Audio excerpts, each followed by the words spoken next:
We bet the guys who built this mini MLRS grew up loving DIY videos and Transformers movies. Now they're creative soldiers who turned an old cousin's pickup and scrapped launcher tubes into real firepower. Don't laugh too soon. These Frankensteins are giving Russians serious headaches.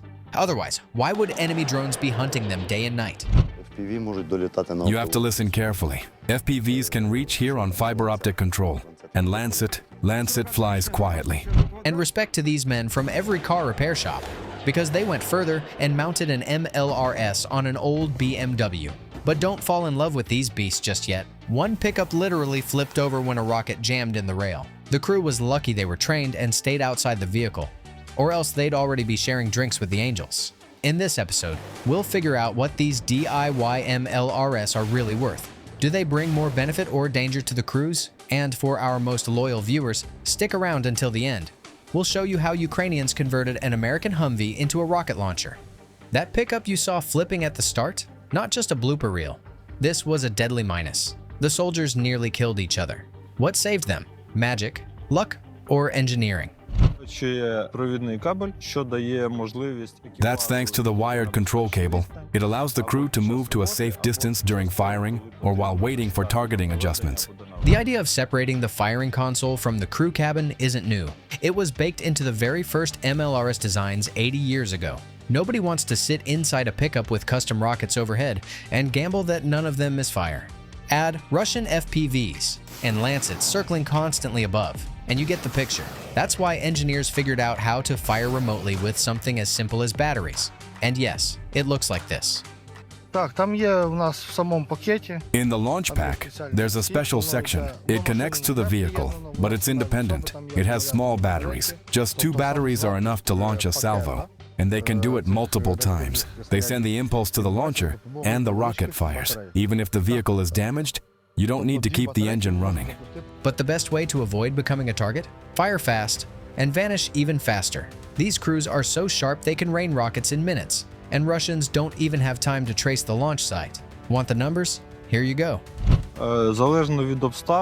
Depending on the situation, usually 3 to 5 minutes. Including launch? Yes. And firing all 16 rockets? Around 35 to 40 seconds. Mobility is the killer feature of these mini MLRS. Their crews, straight out of Mad Max, dash in, unleash fire, and disappear into the steppe. I'll put it this way. The main advantage is mobility. This system can drive anywhere it's needed. Mud, swamps, whatever. You name it. Mobility is our life. Support this video with a like. It keeps us going and lets us bring you even more raw stories straight from the modern battlefield.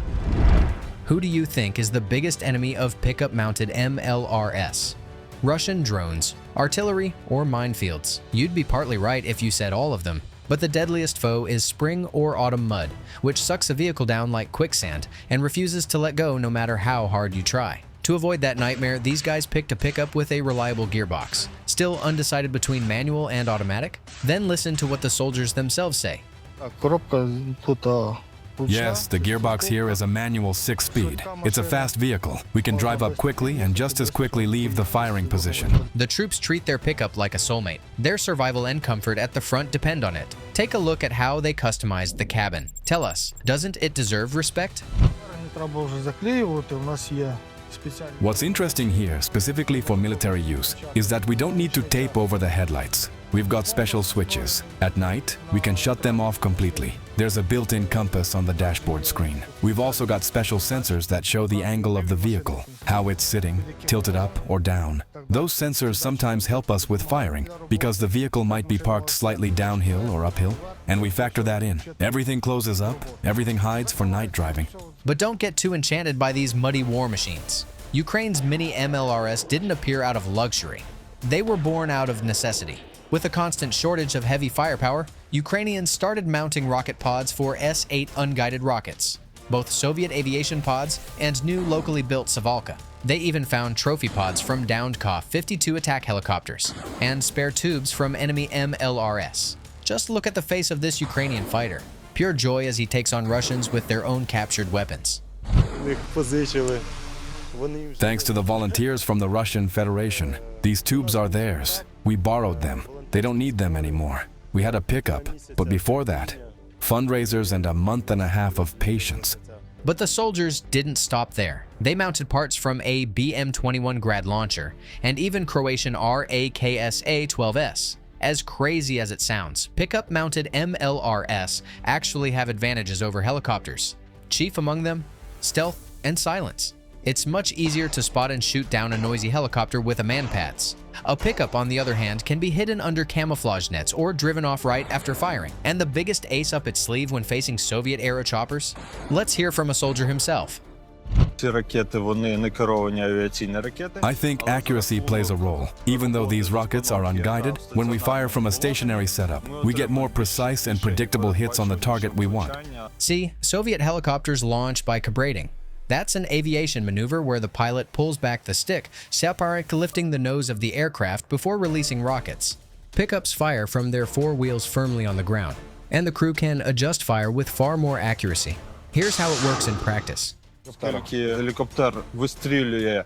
Since helicopters fire in a hanging manner, and we actually have a fixed target, we use modern tech through a tablet, through Kropiva software, through preset coordinates. We've also got exact data on the enemy position, so our calculations are better and our chances of hitting are higher.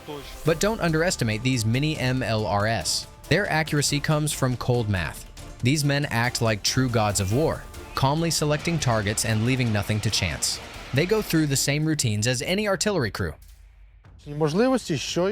We drive up, measure out the firing position. We've got a target, we calculate coordinates, set everything to 0. We get the azimuth, take aim, and on command, we fire. 4 rockets if no correction is needed.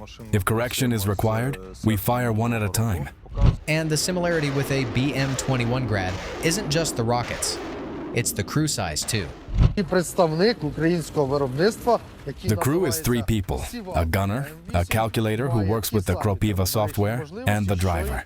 These improvised launchers won't win prizes for accuracy, but they don't need to. They fire high explosive fragmentation rounds that burst into 2,500 shards of hot steel. Who wouldn't hate to be on the receiving end of that?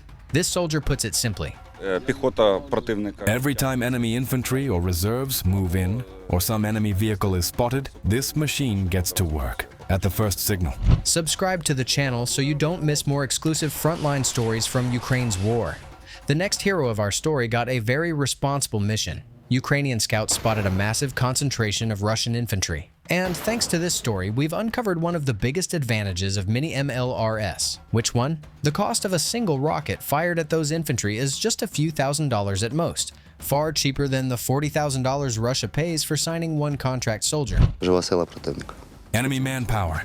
A cluster of up to 40 men. We'll fire 10 rockets with 2 launchers, one with 3 rails, the other with 6. Quick strike, and we've got 9 minutes total to fire and get out. So, Russian infantry better think twice before pushing toward Ukrainian lines. Because while their EW might jam FPVs inside the kill zone, there's no defense against a rocket salvo like this. This modification is the C8 TER. We can engage targets from 8 to 10 kilometers. And you can fire them one by one? Yes, we can fire single rockets or unload the entire pack of 16. These crews actually interned with the best rocket artillerymen, the guys running full-sized BM-21 Grads, to hit Russians even at distances once considered safe rear areas.